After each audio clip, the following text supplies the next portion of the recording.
Test 1, 2.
Today's 19th. Mm-hmm.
Get a roll call to confirm.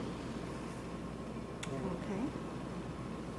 Captain Moore, Here. Captain Relaford, Here. Mr. Moore, Here. Mr. Scott, Here. Miss Whaley. Here. Record shows that we have 5 present.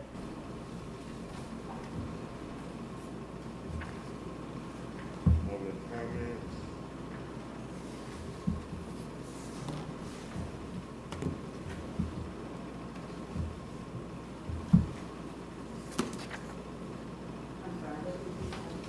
Public comments.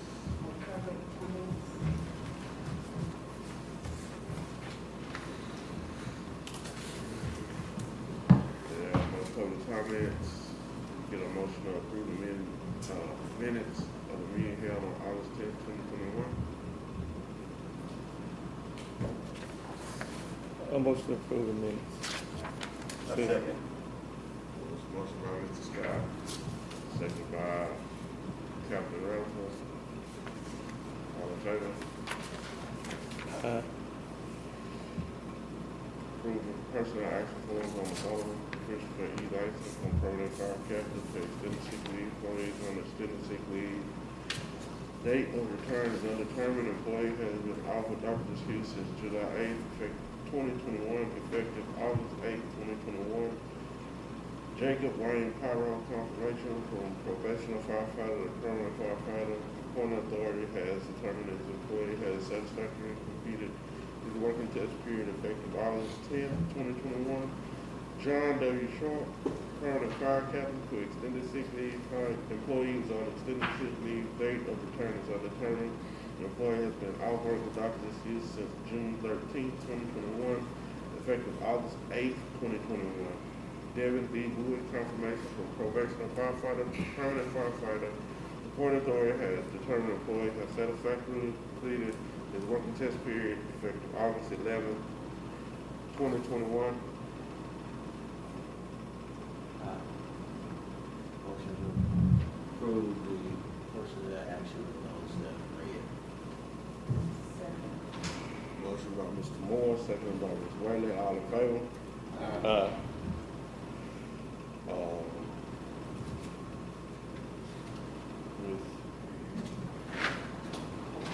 Going on, the state examiner is came from Baton Rouge to address any questions with the board. If they had any questions about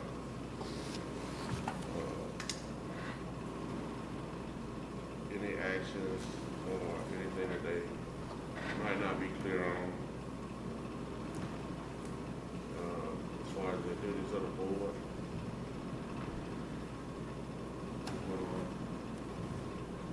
Good morning, members. Adrienne Bordelon, State Examiner.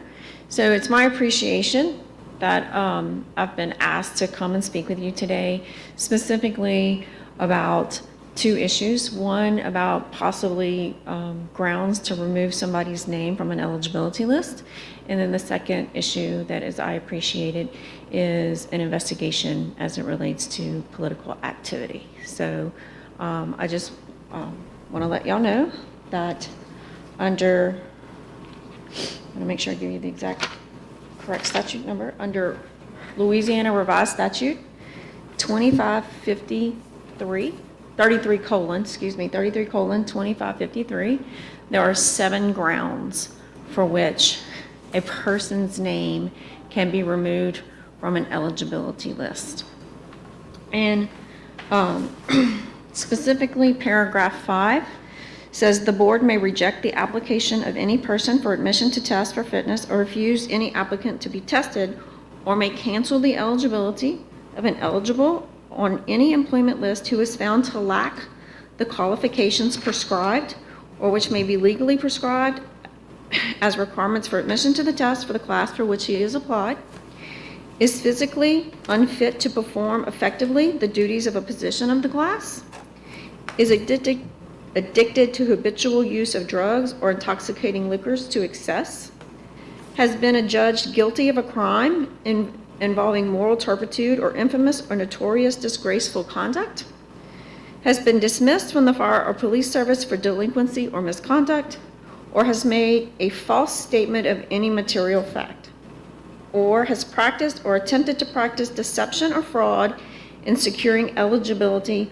for appointment or attempting to do so. So those are the grounds for which someone's name can be removed from the eligibility list. And so on the issue at hand, as I appreciate it, and I understand that a letter went out to y'all asking you to investigate a particular individual. I apologize, I don't know the individual's name, as it relates to his name being on the eligible list for the police chief's position here in the city of Bastrop.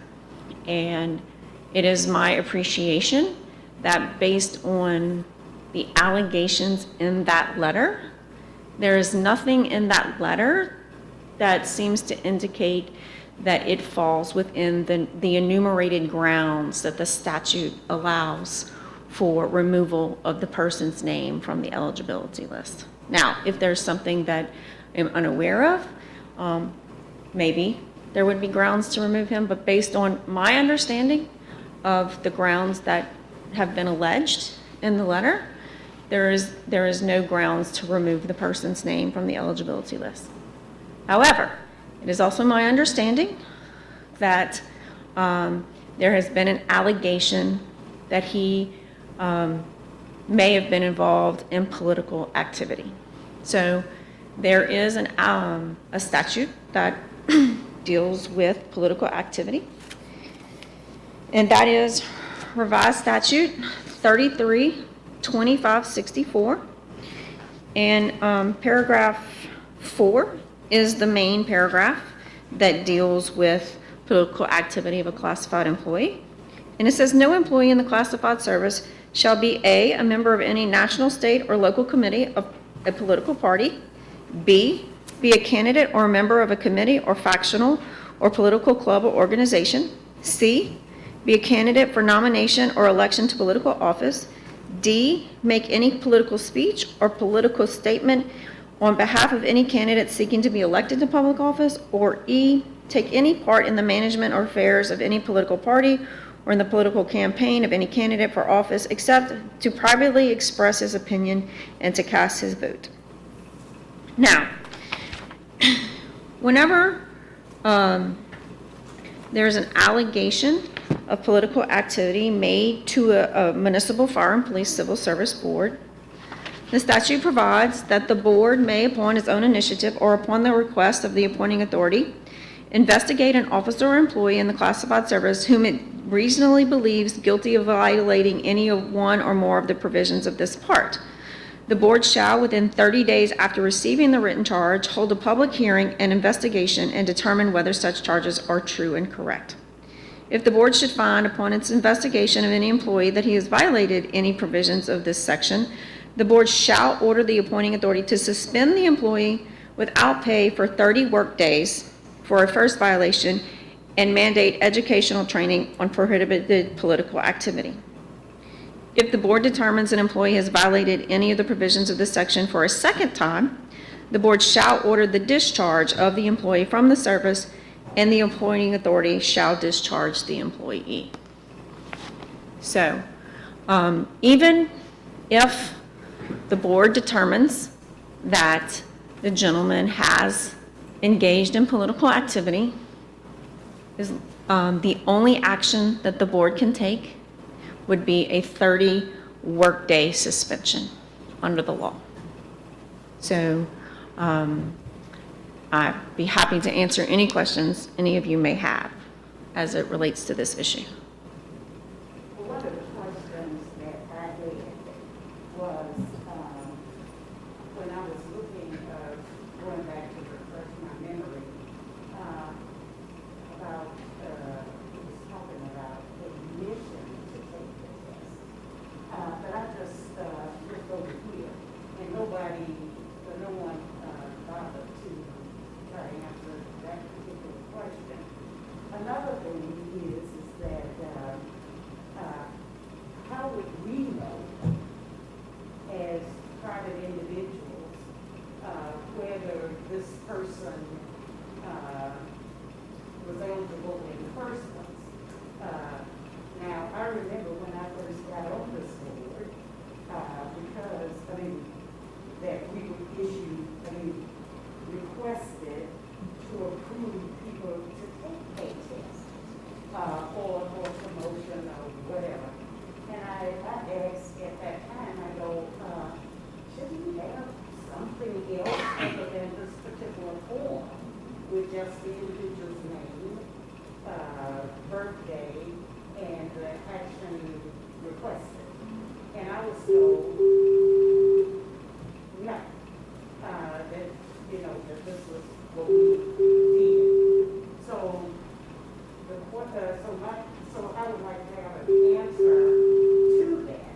How would we know, other than what is brought before us, as to whether a particular individual has committed any of these things beforehand, unless we had personal knowledge of it, or know the person on an individual basis.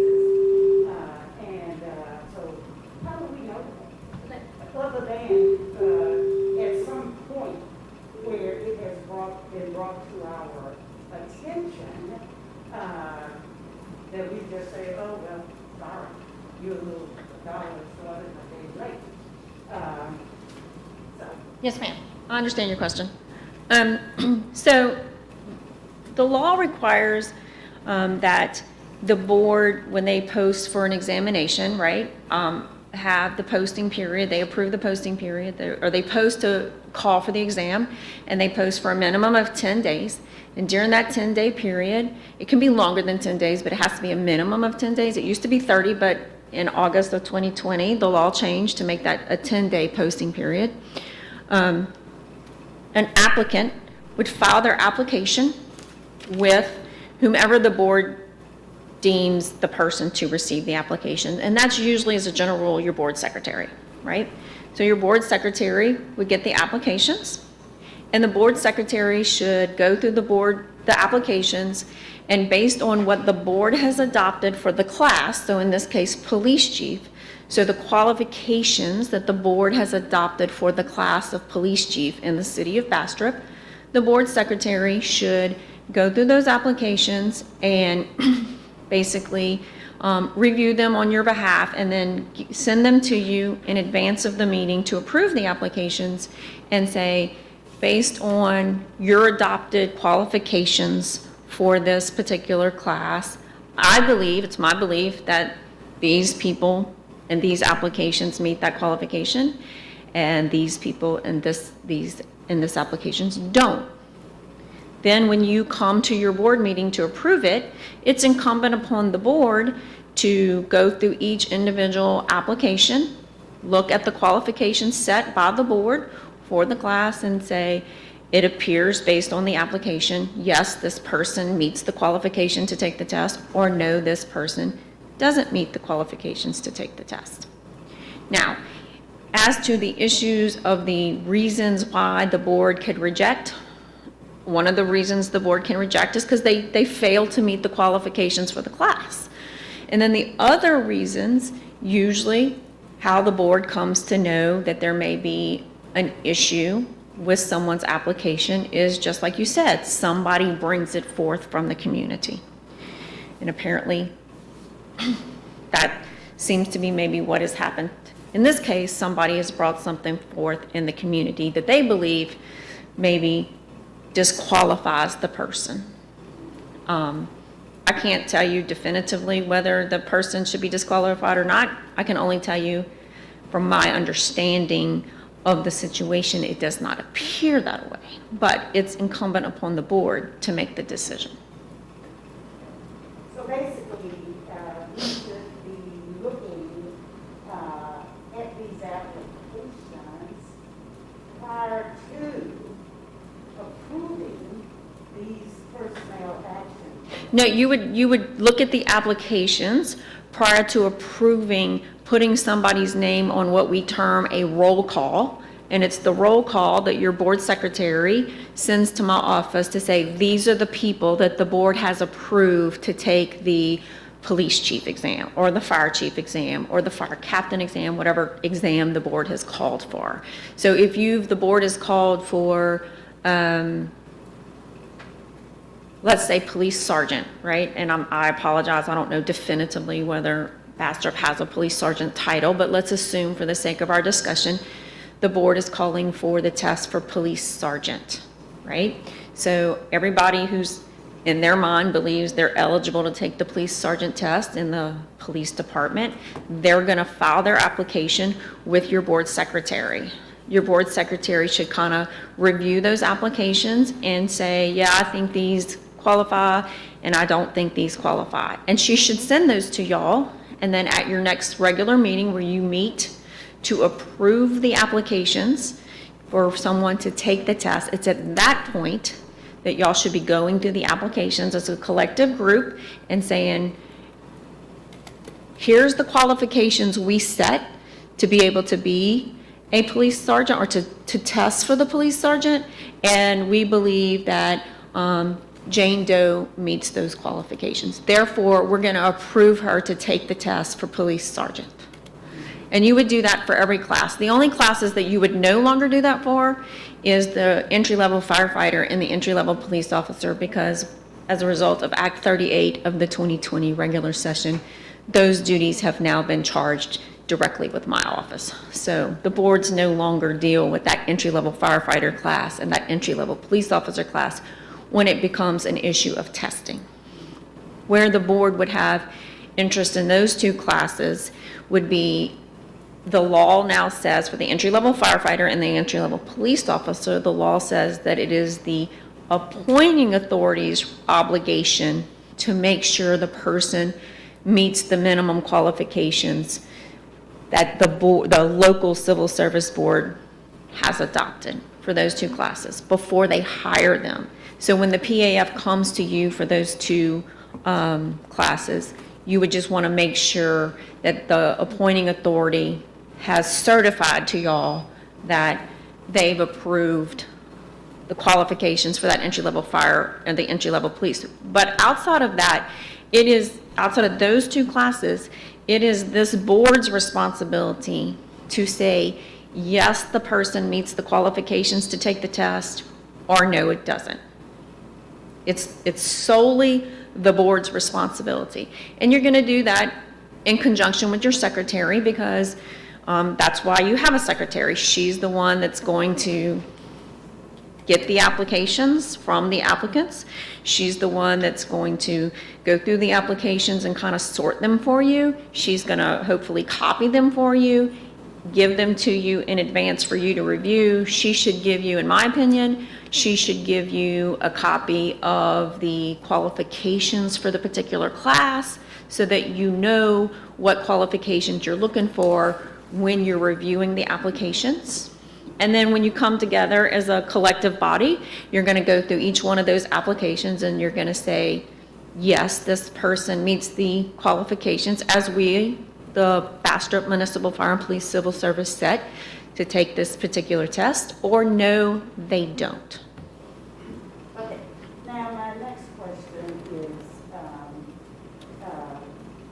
speaking of the secretary, Yes, ma'am. how is that person, how do they get their job? So the secretary for the board? Right. Do we have the option of, Yes, ma'am. The law, someone else to be a secretary if we say, not that I'm saying we don't want. right. No, I understand what you're saying. But, I would think that whoever the secretary is for this particular board should not be burdened down with a bunch of other duties so that they can pay more attention to what we have going on. The board. Yes, ma'am. I'm looking for the specific statute that tells you.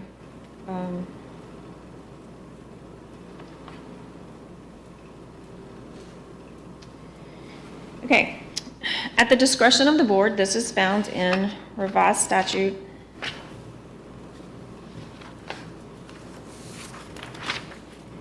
332536.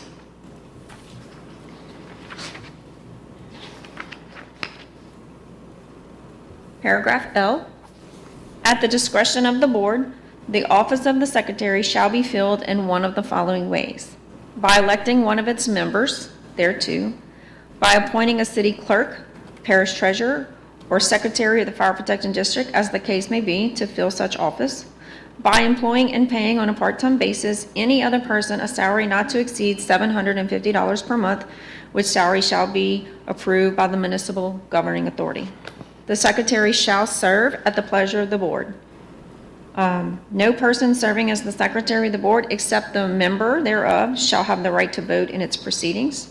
The secretary shall attend all meetings of the board, keep a record of its proceeding, attend to correspondence directed to him and other correspondence ordered by the chairman, perform other functions assigned to him by the board, and cooperate with the state examiner in such manner as will assist the examiner effectively to carry out the duties imposed upon him by this part, or those functions which may be requested of him by the board. So, you have 3 ways for which you can fill your secretary's position. But it is the board's determination as to how you want to fill and who you want to serve as your secretary. It is not any other person or entity's responsibility to make that decision for you.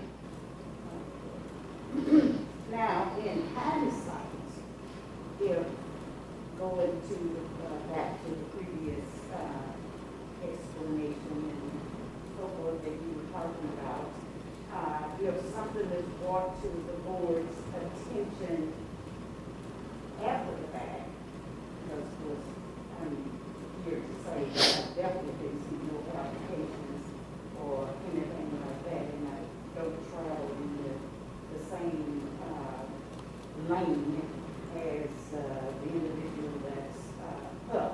So I would know firsthand what they are doing. I'm not a person that listens to gossip.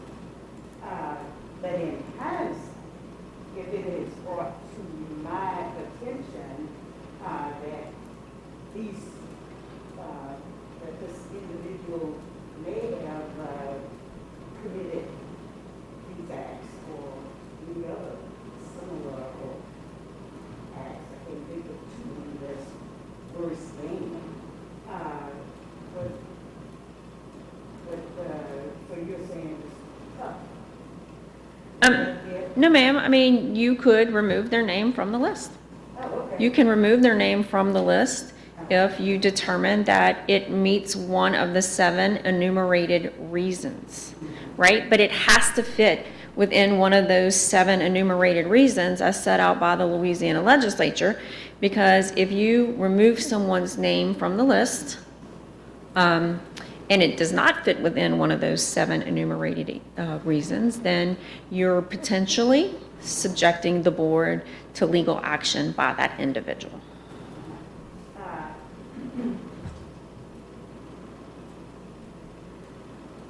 As I stated just now, before your explanation, I said in hindsight, because of course,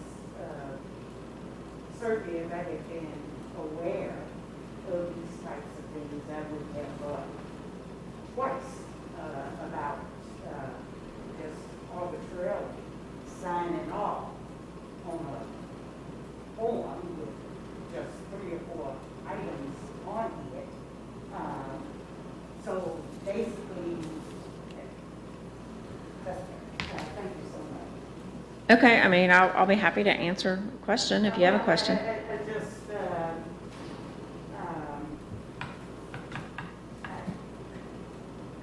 at a loss for words in a way, other than to say if you're I'm part next to you, to be careful. Yes, ma'am. I'm terrible at Were you trying to get to the point whether or not we had an obligation to investigate? And I think so. Oh, so as it comes to the allegations of removing the name from the list, no, you don't have an obligation to investigate. If you feel you made the right decision, then you can just let things proceed as normal. However, if there is an allegation that you believe has substantial evidence to presume that he engaged in political activity, then you would have an obligation to investigate the political activity issue, not whether he was eligible to take the test or eligible to be the police chief.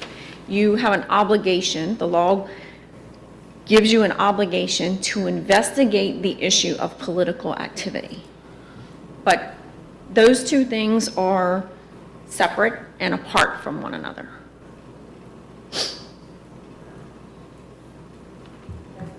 You're welcome. So in reference to 33, 3504, 33, 25, 64, is this pretty much written out the leeway that the board have, or can the board deviate from those penalties and implement one of their own? No, sir. You're not allowed to deviate from those penalties. Those are the penalties on this particular issue that the Louisiana legislature has determined is the penalty that would be imposed for violation of political activity. Those are the only 2 penalties that can be imposed for political activity. The first one is a first offense is a 30 working day suspension. And the second offense, if there is a second offense, is removal from the service. And then once you're removed from the service, you're barred from the service for 6 years.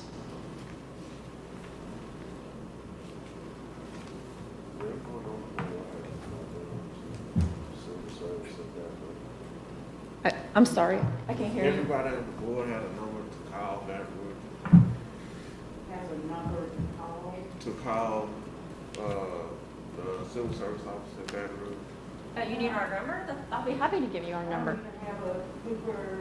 This is the first time the other night was the first time I even saw the city attorney. I didn't even know who he was. And we certainly, I don't have a copy of. Sure. So Anything. I didn't even know who you were. I had the meeting specifically, who did you say is coming and how do you spell her? yes, ma'am. So my name is Adrienne. That's spelled Adrienne.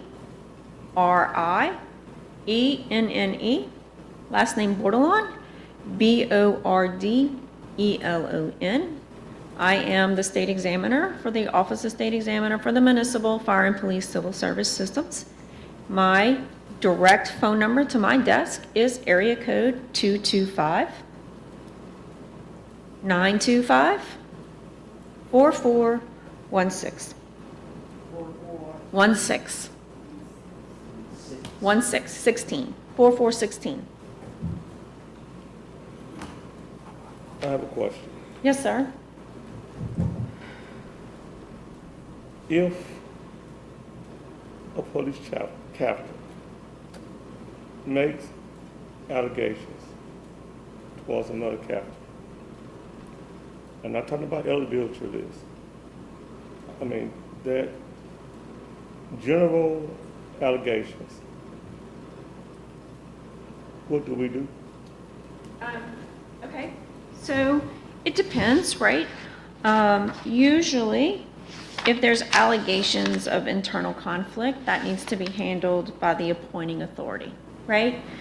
It shouldn't come to the board level unless it couldn't for some reason be handled at the appointing authority level. However, there is a statute, and I'm going to tell you what it is here. Just one second. Excuse me. Yes, ma'am. The appointing authority in that instance would be. Is the mayor? Yes, ma'am. I believe under the Bastrop Charter, the appointing authority is the mayor. So 332537 is duties of the board.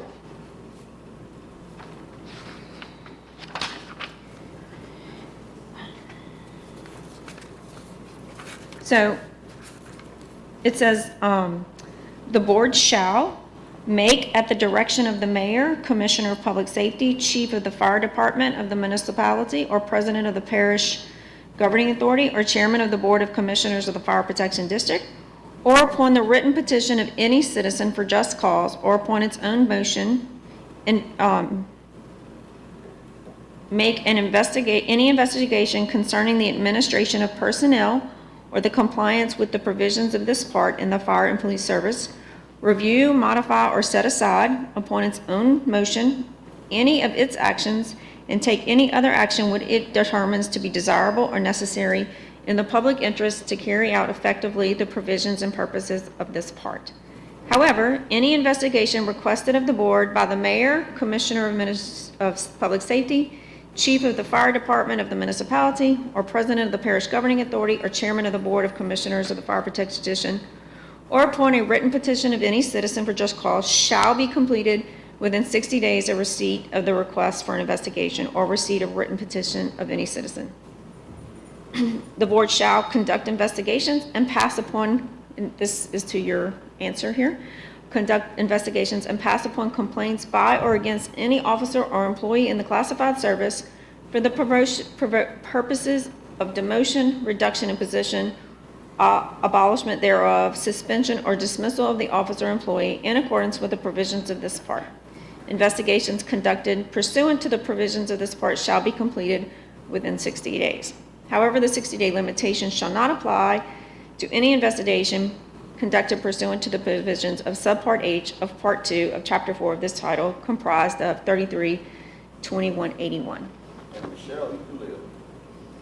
We share. Yes, sir, you shall.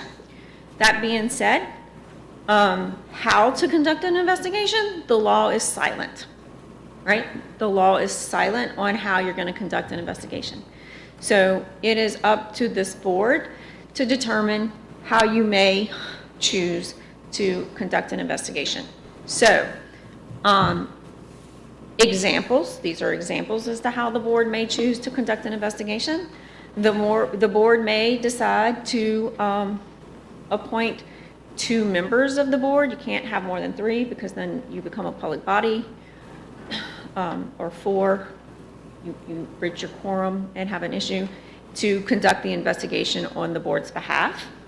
You may appoint a third party to conduct an investigation on the board's behalf. Or the board can actually just hold a public hearing, allow the parties to come in and present their evidence for or against the allegations, deliberate that information, and render a decision from a public hearing. It's solely in the discretion of the board as to how they want to choose to conduct an investigation.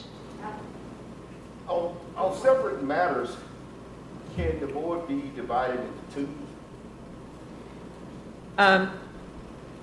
Can you clarify that question? I'm sorry. If there was multiple allegations, can 2 board members focus on one? 2 board members focus on one, and then 2 others focus on the other? What do you mean, as in the? Right, because I understand if it's 3 or more, we becomes Yeah. There's nothing to say you can't, right? I mean, the law is absolutely silent on how, excuse me, how the board should choose to conduct an investigation. It's totally, solely within the purview of the board.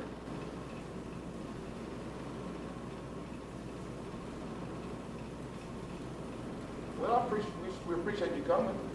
Sure. And I asked that question because whatever, I like to do things right Yes, sir. and fair to everybody. Yes, sir. That's what I asked the question. I want to make sure I'm doing what's right. Right. Again, while obviously the board has an obligation, it's always better for the board's purposes to try to have the appointing authority handle these matters, and here's why, right? Procedurally, here's why. And it's a procedural issue. So the board conducts their investigation. They order the appointing authority to take action. The appointing authority complies with the board's order to take action. The employee, if you order the employee, the appointing authority, if you order the employee to impose some form of discipline, then the employee has an appeal right, and that employee can then file an appeal with this board.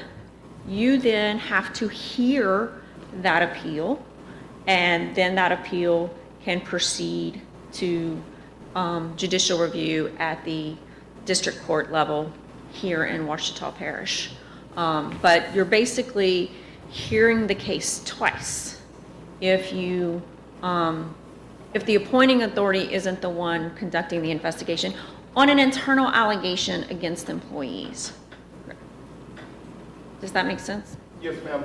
So you're saying that it wouldn't go immediately to 4th district, it would come right back to us? Yes, ma'am. Yes, sir. So what would happen is the law requires that you order the appointing authority to take the action. The appointing authority is the one taking the action. And when microphone. Badly did. Okay. So once the appointing authority takes the action, the employee has an appeal right. So the employee is going to file their appeal with your local board because that's what the law requires him to do.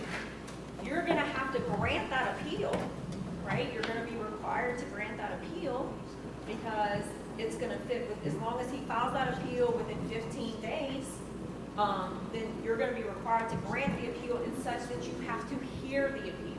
And then once you hear the appeal, then you're going to have to render a decision on the appeal. And it's at that point, it would go to the district court.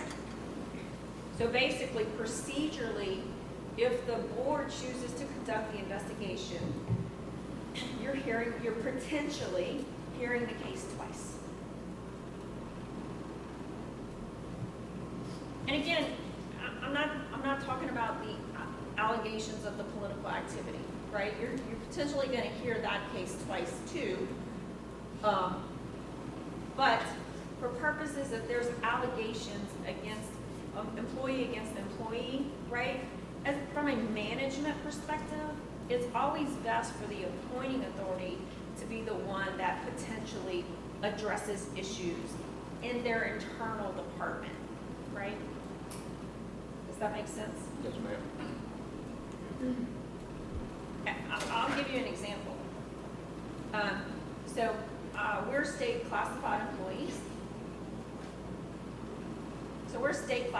employees. And let's say I have two employees that are fighting amongst themselves for whatever reason, right? And there's disagreement. And so one of them wants to go file an allegation with the State Civil Service Commission, which is the state's level of y'all and everything. Well, the State Civil Service Commission is going to say, you, Ms. Bordelon, as the appointing authority, you need to deal with your internal conflict first before it comes to us, if at all possible. That's kind of an example. Is that it's always better that you deal with internal conflict first. That's just from a management standpoint. It's not a civil service standpoint, it's just strictly a management standpoint. That would be non-applicable to this matter. Okay, well, I mean, I'm sorry. He suggested there was an allegation of employee versus employee, so that's how I took it. No, that's not what I was saying. Okay, my apologies. These are allegations from a captain concerning another captain's, yeah. In other words, from a citizen to the board. Okay, I mean, but again, so I guess the question is that I would ask, right? And is what relief is the person requesting? Well, they can request perhaps what they want to, but they are a lay person. It's up to the board to decide on what penalties would be implemented. Right, you're correct.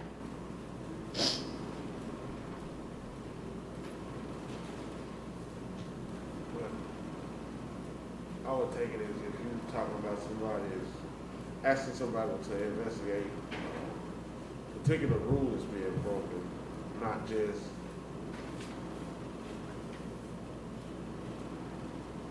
somebody just saying a personal opinion of someone and we investigate it.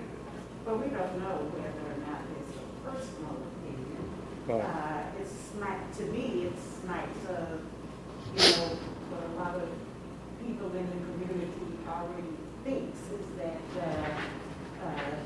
these types of organizations protect themselves. And so certain matters may not, we obviously, these matters were not brought to my attention. I don't think that's So if it's a question of an allegation that rises to the level of a disciplinary action, right? And it's the board that would be imposing the disciplinary action. Just remember, there is a statute, there's pretty much a statute on everything, that are grounds for which corrective or disciplinary actions can be imposed. And that is 33-2560. And there are 15 grounds for which someone, 2560, there are 15 grounds for which discipline can really be imposed. I can read them for you if you want, or you can look them up. Unwillingness or failure to perform the duties of his position in a satisfactory manner, the deliberate omission of any act that it was his duty to perform, the commission or omission of any act to the prejudice of the departmental service or contrary to the public interest or policy, insubordination, conduct of discourteous or wanton offensive nature toward the public or towards any municipal officer or employee, and any dishonest, disgraceful, or immoral conduct, drinking vinous or spirituous liquors while on duty or reporting for duty while under the influence of intoxicating beverages, the use of intoxicating liquors or habit-forming drugs, liquids, or perpetuation to the extent which precludes the employee from performing the duties of his position in a safe and a satisfactory manner, the conviction of a felony, falsely making a statement of any material fact in his application for admission to any test for securing eligibility or appointment to any position in the classified service, or practicing or attempting to practice fraud or deception in any test, using or promising to use his influence or official authority to secure any appointment to a position within the classified service as a reward or return for partisan or political service, soliciting or receiving any money or valuable thing from any person for any political party or political purpose, inducing or attempting to induce by threat or coercion any person holding a position in the classified service to resign his position, take a leave of absence from his duty, or waive any of his rights under the provisions of this part or of the rules of the board. The development of any defect or physical condition which precludes the employee from properly performing the duties of his position, or the development of any physical condition that may endanger the health or lives of fellow employees, the willful violation of any provision of this part or any rule, regulation, or order adopted under its authority, and any other act or failure to act which the board deems sufficient to show the offender to be an unsuitable or unfit person to be employed in the fire and police service. Now, you said the board was kind of, the rules kind of quiet for the board on investigation. For instance, if the board received an allegation that is deemed criminal and the statute of limitation has not expired, would that board have the obligation or the choice to refer to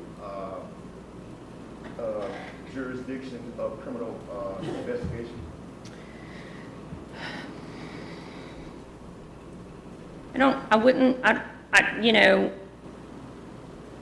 Do they have the obligation in the sense of a legal obligation? No, I don't think that there's a legal obligation. Would they have a choice? Is- Well, I said also. Would they have a choice? The law is silent, so I guess the question becomes, do you have a moral obligation?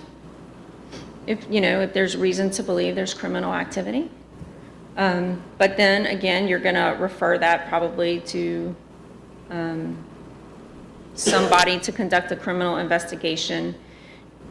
And then from there, it would go to some form of prosecuting body, either the district attorney or I guess the city prosecutor, and everything. But that being said, if you believe there is criminal activity involved, then under the Law Enforcement Bill of Rights, the Supreme Court of Louisiana has said that any administrative investigation must be told until the criminal investigation is complete, such that you're not violating that person's right against self-incrimination.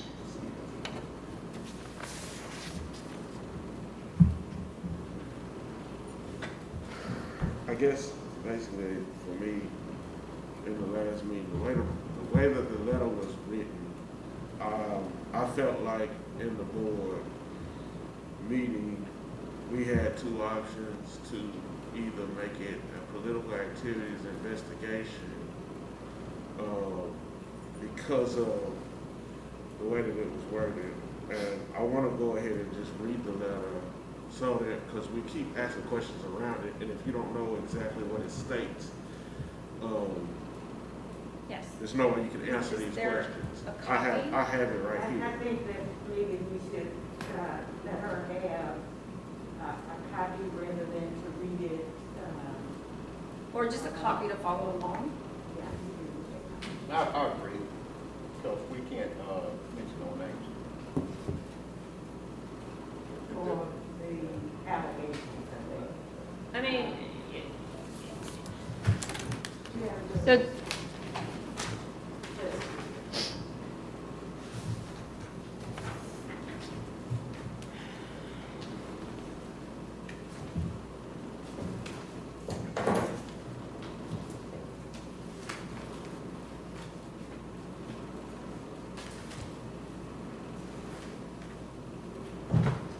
Yeah, those.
Okay. So,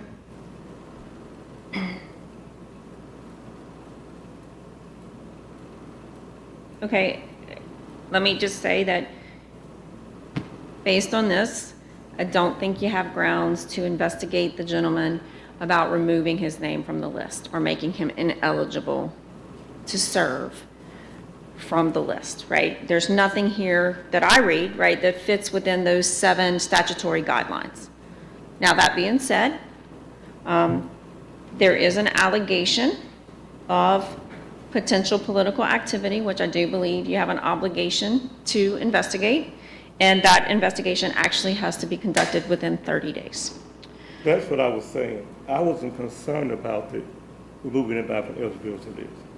I was not concerned about the allegations to prove, for his sake, for his sake, the allegations, to prove whether they, to clear him. Sure. That's what I was concerned Right, about. yes, so, I wasn't concerned about, I never was concerned about moving somebody. Right. So yes, you do, based on this document, right? I would suggest to you that based on this document, that there is sufficient allegation to investigate the question of political activity. Yes. That's what I was saying. Now, that also has a no fee that's going to be attached to that. I'm sorry, I can't hear you. A no fee. Yeah, that's going to be the notice of informed investigation. Right. So if you're going to conduct an investigation, you absolutely have to comply with the police officer Bill of Rights. Right, and it's going to detail that more than what the lay person presented to us. You're going to have to explain to him what you're investigating, yes, sir. I would think that, And you'd have to give him a copy of the Bill of Rights. And then, of course, the notice of interrogation, you have to comply with the notice of interrogation that you would have to give him to have him come and talk to either a person that you've designated, 2 of your members that y'all have selected, or the body as a whole, right? And if you violate as the body, if the police officer Bill of Rights are violated, then any action taken, becomes an absolute nullity.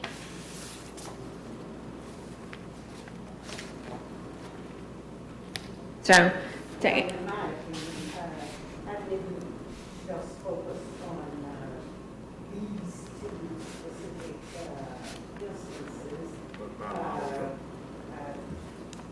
The other allegations are horrific. But I also was thinking outside the box that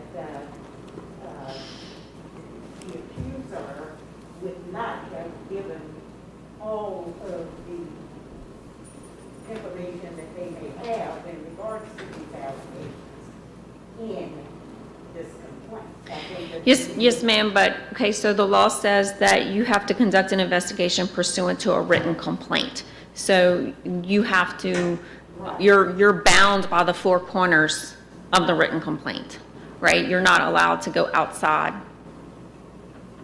the written complaint in your investigation. Right, but there are more than. Yes, ma'am. Yes, ma'am, I'm not disputing that. I'm just saying that you're bound by the 4 corners of the written complaint. Did you misspeak, or were you saying within 30 days? So the political activity investigation, the law requires that that be completed within 30 days. Now, The other provisions, under the amended police officer Bill of Rights, you have 75 days to complete that investigation. It used to be 60, but the law changed on August 1st. So for police officers, not firefighters. Firefighters, it's still 60 days, but for police officers, it's now 75 days, and that would include Saturdays, Sundays, and legal holidays. Now, these changes that you are implementing, are we supposed to do that? I mean, were we supposed to get an amendment to this? So normally, my office sends out notice. Have we sent out the notice yet? Okay, so we just this week sent out the summaries to the staff, and the staff should be, sending the information to your board secretaries. I can only assume that the book inherited is up to date? It depends on when you got it, ma'am. Yes. I We try to keep the information updated on our website. If you believe that you need an updated version, we'll be happy to send you one. Because when I was reading it, I had to call the secretary, and I thought, what is RS, so and so and so, you know, and, Revised statute. Of course, I'm sure I probably would have thought about it, I could just Google it, but, she was kind enough to, Google it. And Yes, ma'am. I was talking about a specific, as a matter of fact, the attachment in our packet that's highlighted is what I had called about. And I thought, well, okay, well, I'll finish this book. I've already read the book. Yes, ma'am. Several times, but, hey, if you don't use it, Yes, yes, ma'am. Absolutely. thanks so much. You're welcome.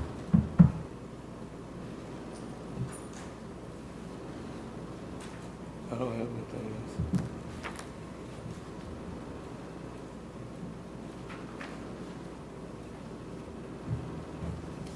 I don't think I have any more questions. Anybody? No, ma'am.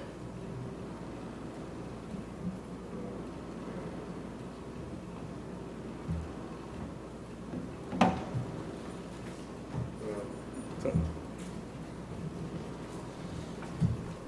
I think some people are,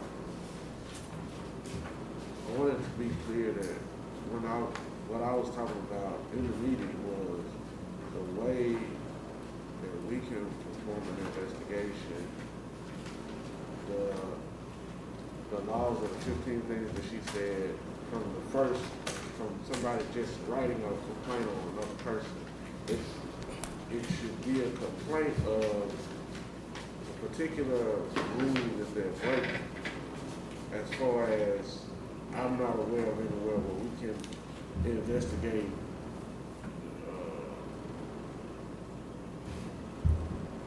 May I interrupt? May I Did you hear interrupt? the clarification that Mr. She Scott read received? she read the letter to us. She read it, she read it. She read it herself. Exactly. And she told us what we have to do, what we can, we cannot And I do. commented that we shall. While we keep going over this, she read it, you got the letter, you want her to read it, she read it, and she told us what we can do. So why we keep going over this? She already told us what, you're the head, right? Yes, ma'am. Yes, sir. Okay, she just told us. All right. I mean, that's what I heard. Did you hear that? I Did you- commented that we shall leave the letter. Cause you keep going over this, you saying she's wrong. Well, I mean, If you just keep going remember, so, okay, so When just somebody- just if some guy just somebody remember, before saying that, I think we should be talking about everything on the list. And No, I obviously, said, that's- No, that's not what she meant. no, I did not. I said that I was concerned about more than just the two things that she was focusing on initially about removing the person from the board. One was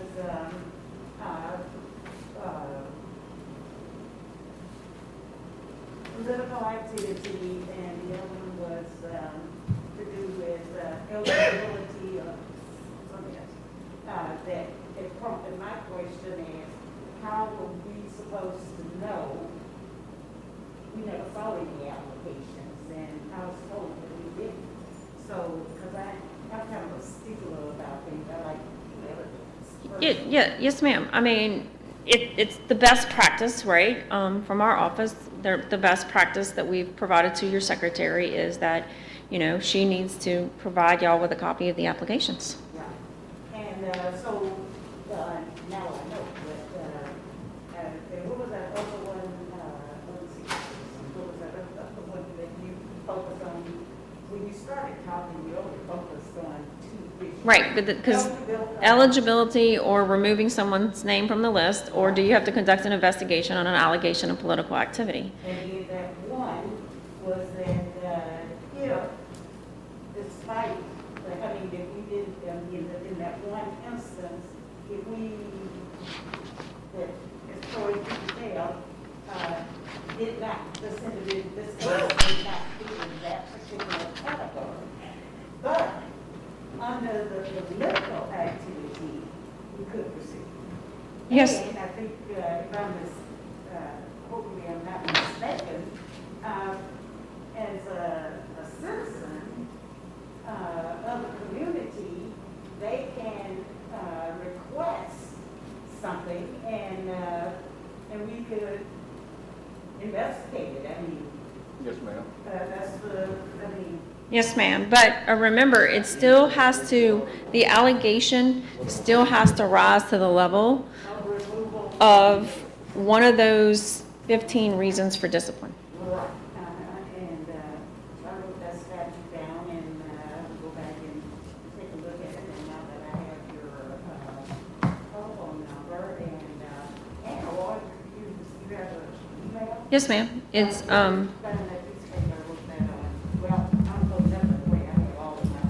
yes, ma'am. It's Adrienne, ADRIENNE .Bordelon, BENNE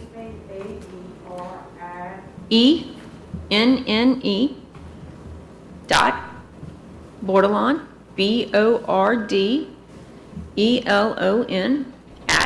@LA.gov. No, ma'am. BORD is in dog, E is an elephant, L is in lion, O is in Oscar, N is in Nancy. LA.gov.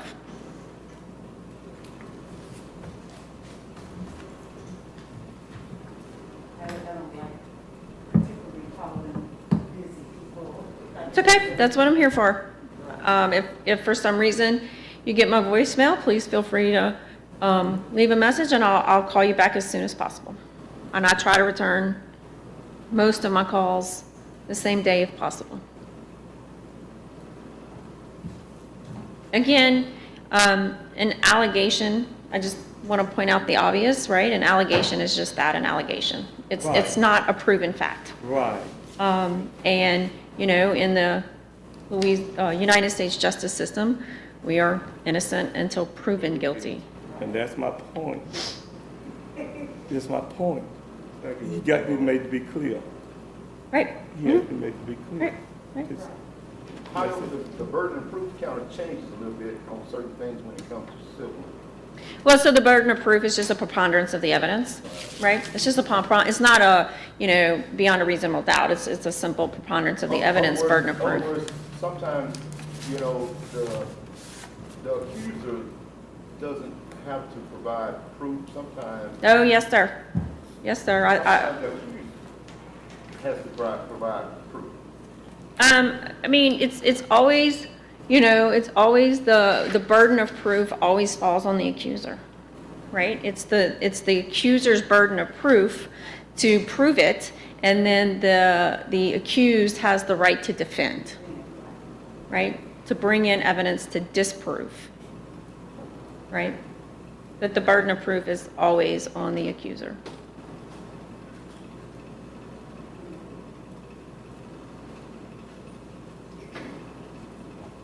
Thank you, Ms. Bordelon. Thank you. Anything else?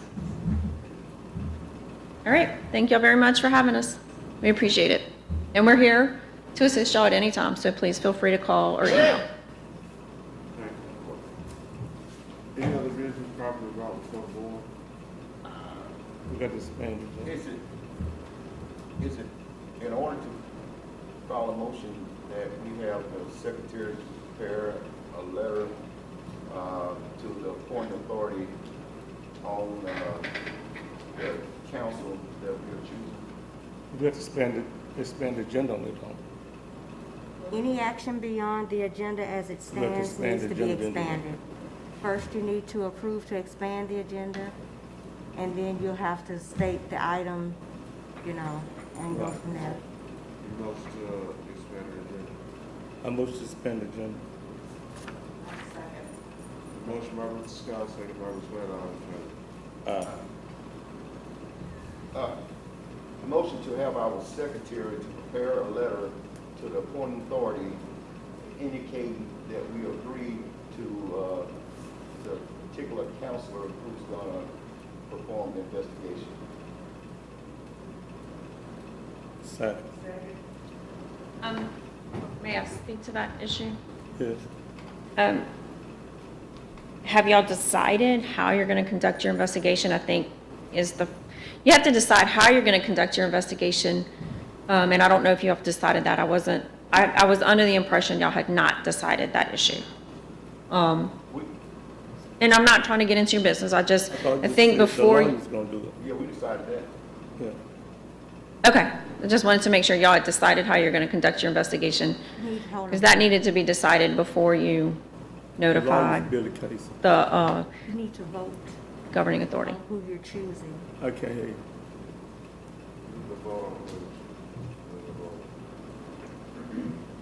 The lawyer that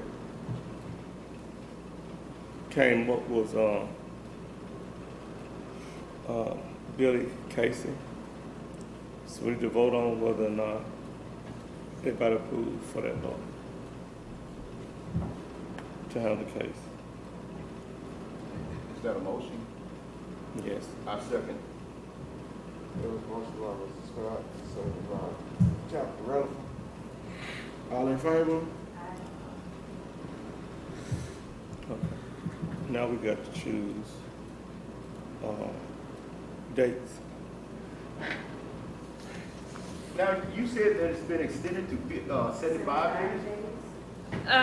So the Bill of Rights has been extended for 75 days for purposes of law enforcement. There's a conflict in the statutes, and They still say 60, huh? yes, sir, the civil service rules still say 60. So because you have a more specific statute, I would err on the side of caution and complete the investigation within 60 days. But also remember, your political activity has to be done within 30 days. And you have to render a decision within that 30 days.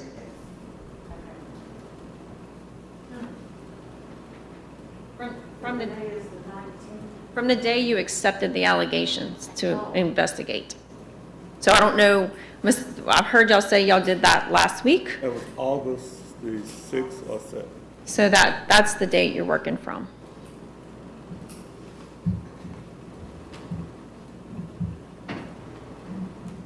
And the 30 days would include Saturday and Sundays, huh? Yes, sir. And that letter needs to go out immediately.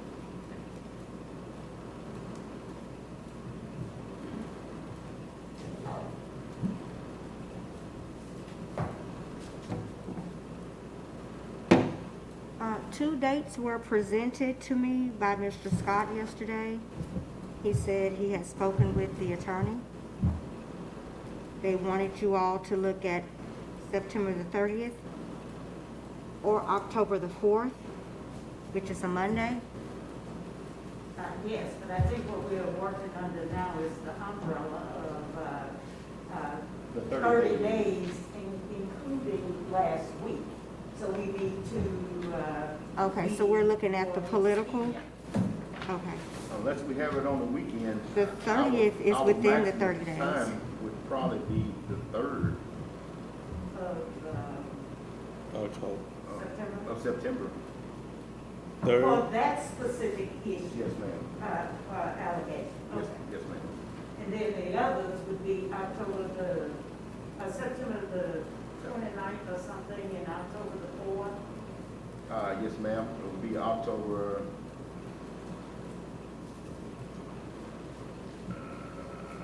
It will be October the 4th will be the maximum. And September 29th. The 30th falls within that time frame, and it's the same day that you're accustomed to meeting. Ma'am? But the 30th is within the time frame for that issue. And the 30th is a Thursday, which is the day that you're accustomed to meeting. However, both days are available for the courtroom and the court reporter. We just need to let her know. But the 30-day, for one allegation, we have a 30-day window from our last meeting. Right. To complete. Yes, ma'am. I was looking at the other one, Okay, the one so- that Mr. Relaford just mentioned. Oh, you mean September the 29th, No, ma'am. She was referring to August? she's referring to the 30th of September and October the 4th. However, Those were the October days 4th presented to me. However, October 4th will give us more time. This is for the investigation excluding the political activity. Oh, okay. Excluding the political activity, but, we're going to look at the political activity? Yes, ma'am. And that's why we said that, in that window, we had actually, 23 days left. not that many. 21. Because Yeah, to the 5th of August. We got the papers right here in front of us. The day of the last meeting. The 3rd would be our maximum time, and that would be on Friday. The 3rd of September. Yes, sir.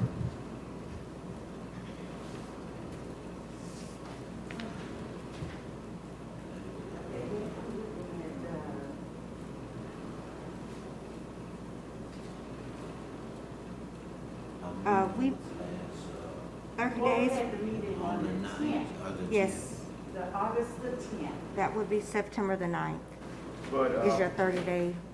there also is a question of, and we don't err on the side of caution, that the time started the date we received the letter. I believe it's the day you approved the letter. Yes. From the day we receive it, we have 30 days, I believe it is, to set it, which is, we're still within that window. I mean, I would appreciate the date that we approved it. Yeah. Well, I mean, the board as a whole can't know about it until the board meets as a collective body. So it's the date you met as the first date that you met as the collective body with the notice, with the allegation. Would that be an opinion or is that a law? That's my opinion, right? I mean, just because your secretary received the document, right? We should be held accountable for that. it's the day that. Now, let me think this out, because an employee has to file their appeal within 15 days of receiving their letter, but then the board has X number of days to meet but this is not a situation of an appeal, so those days The board, you're don't. saying we should err on the side of caution and go with that, what's stamped on the letter? Well, the letter says she received it on August the 6th. Okay. Yeah, but we didn't get it on August the 6th. Well, ma'am, that was a Friday afternoon. You couldn't meet before the 10th, which was 2 or 3 days later. I made it on the 10th. Right. So I would say basically, it would be the 10th. I mean, There's an argument to be made for both dates. I mean, honestly, there's an argument to be made for, it could be the 6th or the 10th. To my knowledge, there's no specific case law about this that I can refer to. this means that the letter should go out immediately. And, this will be On the political activity, I would suggest that your absolute drop-dead date, just to be assured, is the 9th of September, I believe. Y'all said that y'all met on the 10th.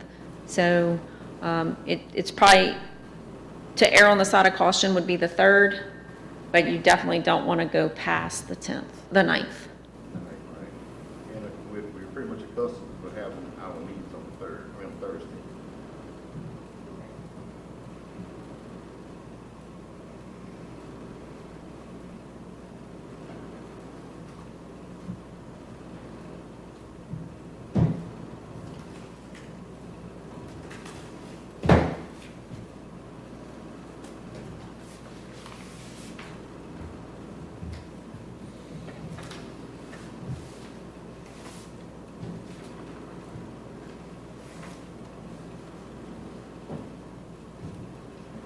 Okay, are we done with Okay, so we're gonna do it on the 9th. That's fine with me. Motion. I motion that we have our investigation hearing for the political activity for the date of September the 9th. Second. Motion by Captain Rutherford, second by Mr. Scott, all in favor? Aye.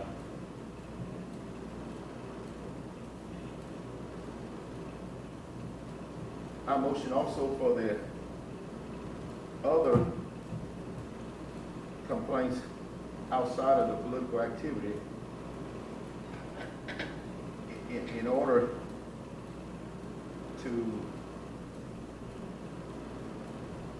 receive the maximum time for the investigation.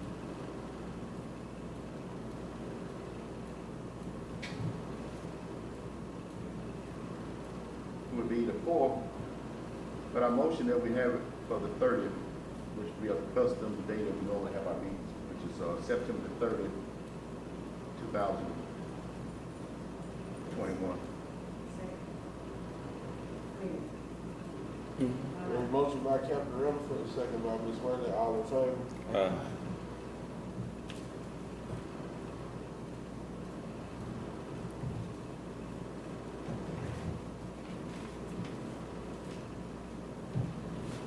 Anything else? No. Not, we get a motion to adjourn. I motion to adjourn. Motion by Mr. Scott, second by Mr. Moore, all in favor? Aye.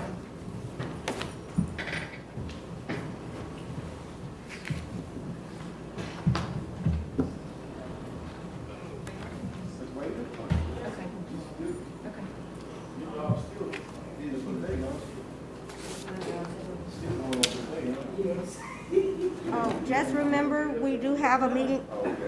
I'm sorry, before you all get gone, just remember, we do have a meeting scheduled next Thursday, 10 a.m. We have applications. I will bring them in. Yeah, that's it. Oh, okay. Unless any other I like to paperwork. see that application in advance. Yes, ma'am. So that, if I have some questions or something like that, I can, maybe get some answers before in the meeting. Okay. So that's when. Next Thursday, 10 a.m. Thank you so much. Yes, ma'am. Pretty good, how are you?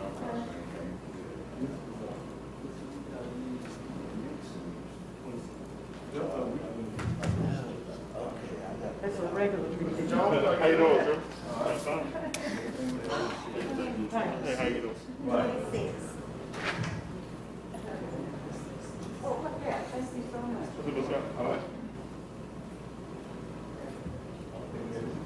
They got a meeting this evening, just leave it on. Oh.